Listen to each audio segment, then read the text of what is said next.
Hello guys, welcome to my channel. आज हम guys analog electronic की यूनिट सेकंड का topic harmonic distortion in amplifier study करेंगे। Guys, इससे पहले हम ये स्टडी करें तो हमें ये पता होना चाहिए कि हार्मोनिक डिस्टॉर्शन क्यों होता है। नाउ गाइस, हम हार्मोनिक डिस्टॉर्शन के बारे में थोड़ा स्टडी कर लेते हैं।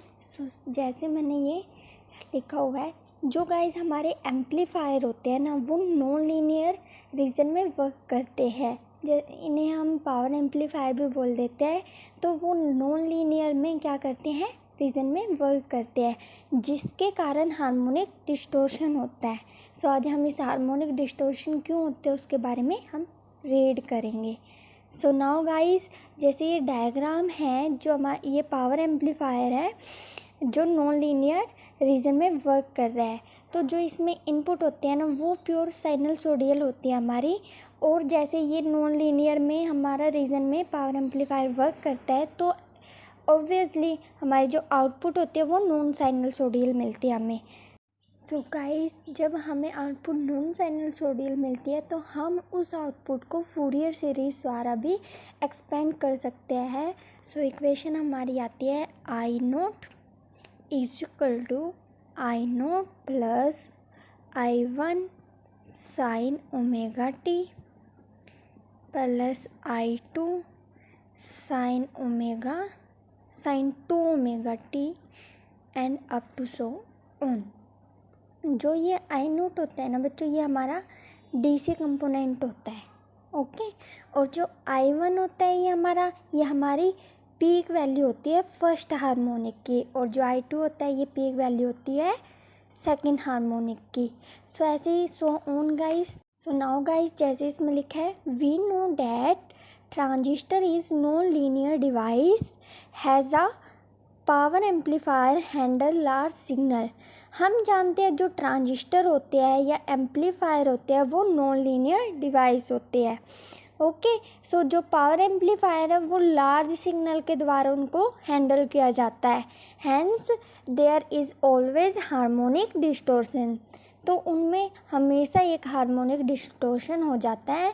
Harmonic distortion increases we goes from to class A to class C. जो हार्मोनिक डिस्टॉर्शन है वो क्लास ए से लेके क्लास बी तक इंक्रीज होता रहता है।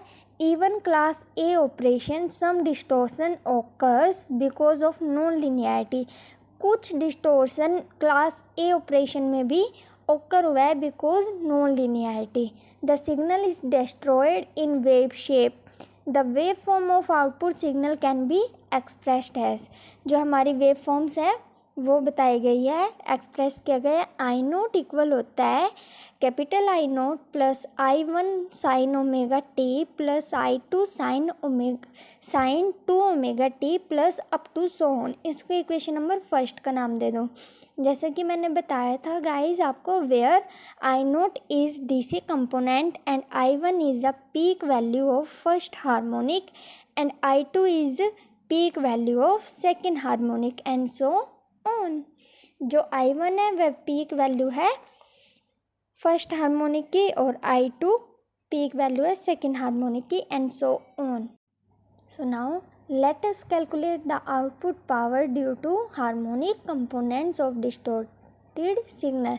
हम वो आउटपुट कैलकुलेट करते हैं, आउटपुट पावर हार्मोनिक कंपोनेंट्स की। Output power due to first harmonic, अगर हम आउटपुट पावर कैलकुलेट करते हैं फर्स्ट हार्मोनिक की, उसको डिनोट करते हैं P1 की, वह इक्वल होती है जो RMS वैल्यू होती है ना आई करंट की। I1 अपॉन √2 का होल स्क्वायर इंटू में RL, ये आई की RMS वैल्यू है, ओके। ये इक्वल आ जाती है I1 स्क्वायर RL अपॉन 2। ऐसे ही सेकेंड हार्मोनिक की निकालेंगे, P2 इक्वल हो जाएगी I2 अपॉन √2 का whole square RL is equal to I2 की square RL upon 2 and so on. Total power due to all harmonic components is, all harmonic components की बात की गई। अब ऑल टोटल पावर निकालेंगे हम ऑल हार्मोनिक कंपोनेंट्स की। तो P इजिकल टू हो जाएगा I1 की स्क्वायर, क्योंकि हार्मोनिक क्या था फर्स्ट का, I1 से ही डिनोट कर रहे थे ना हम पीक वैल्यू।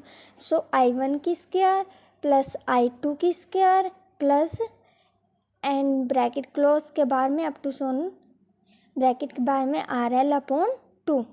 सो गाइज इन्होंने क्या किया यहाँ पे, P as it is equal to I1 का स्क्वायर बाहर ले लिया, और जैसे ही हमने बाहर लिया तो डिवाइडेड में इनके I1 आ गया। ये I1 तो बाहर ले लिया स्क्वायर, तो 1 प्लस यहाँ पे I2/I1 का होल का स्क्वायर प्लस I3/I1 का होल का square plus up to so on into में ये I1 बाहर लिया था, ये एसिटी।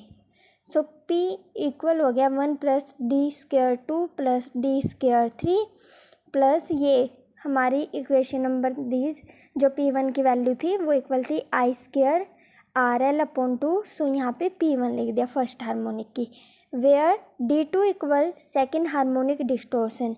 जो D2 है वो सेकेंड हार्मोनिक डिस्टोर्शन है, जो इक्वल होता है I2/I1 के, and so on. The distortion factor D में बी डिफाइन। जो डिस्टोर्शन फैक्टर होता है वो डिफाइन किया जाता है, D इक्वल होता है अंडर रूट D2 का स्क्वायर प्लस D3 का square plus up to so on bracket close. इसको थर्ड इक्वेशन का नाम दे दो। तो टोटल पावर निकालेंगे ना हम, तो P इक्वल आएगी 1 प्लस इनकी जगह D पुट कर दिया तो D का स्क्वायर ब्रैकेट बंद इनटू में P1। फ्रॉम इक्वेशन सेकंड से आई है ये equation. If the distortion power 10%, जो हमारी डिस्टोर्शन पावर होती है वो 10% है, that is 0.1, then the percentage increase in power can be calculated. तो जो हमारी पावर इंक्रीज हुई थी टोटल पावर, तो वो हम कैलकुलेट करते हैं हम।